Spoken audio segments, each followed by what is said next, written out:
લાઇફસ્ટાઇલના રોગોમાં ઉદ્વર્તન અને સ્ટીમ તો સમજાય છે કે ભાઈ એનાથી ફાયદો થાય, પણ આ બસ્તીથી કઈ રીતે ફાયદો થાય? બસ્તી એટલે એનિમા.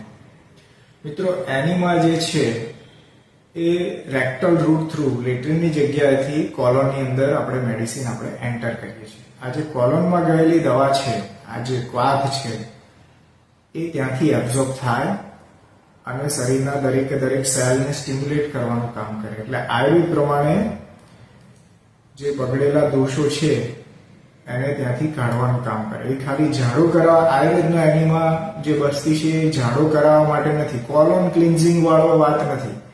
આયુર્વેદનો એનિમા છે મેડિકેશનની વસ્તુ છે જે ટોક્સિનને શરીરમાંથી રિમૂવ કરવાનું કામ કરે છે.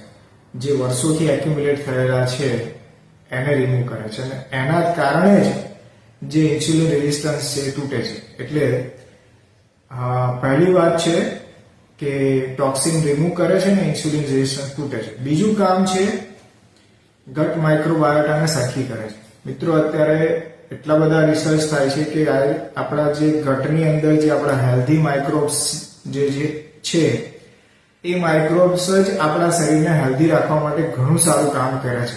એ જ આપણને હેલ્પ કરે છે.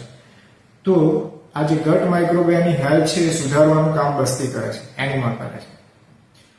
મિત્રો, ત્રીજી પણ એક થિયરી છે જેને ENS-CNS થિયરી કહે છે. જેમ બ્રેઇનની અંદર ન્યુરોન્સ રહેલા છે એવી જ રીતે આપણા આંતરડાની અંદર પણ ન્યુરોન્સ એટલી જ પ્રમાણમાં રહેલા છે, જેટલા મગજમાં રહેલા છે એટલા જ આંતરડામાં રહેલા છે. અને મગજ અને આંતરડા બંને એકબીજા સાથે જોડાયેલા છે. તો જેવું આપણે કોલોનની અંદર કંઈક ઇન્ટ્રોડ્યુસ કરશું તો એની ઇફેક્ટ બ્રેઇન થ્રુ આખા શરીર ઉપર આવવાની છે. એટલે ન્યુરોન્સ અને ન્યુરો ટ્રાન્સમીટરના લેવલે ચેન્જીસ આવે છે અને એનો ફાયદો આપણને આ લાઇફસ્ટાઇલના રોગોની અંદર થાય છે. તો આ રીતે બસ્તી છે એ આ બધા રોગોમાં કામ કરે છે. Thank you.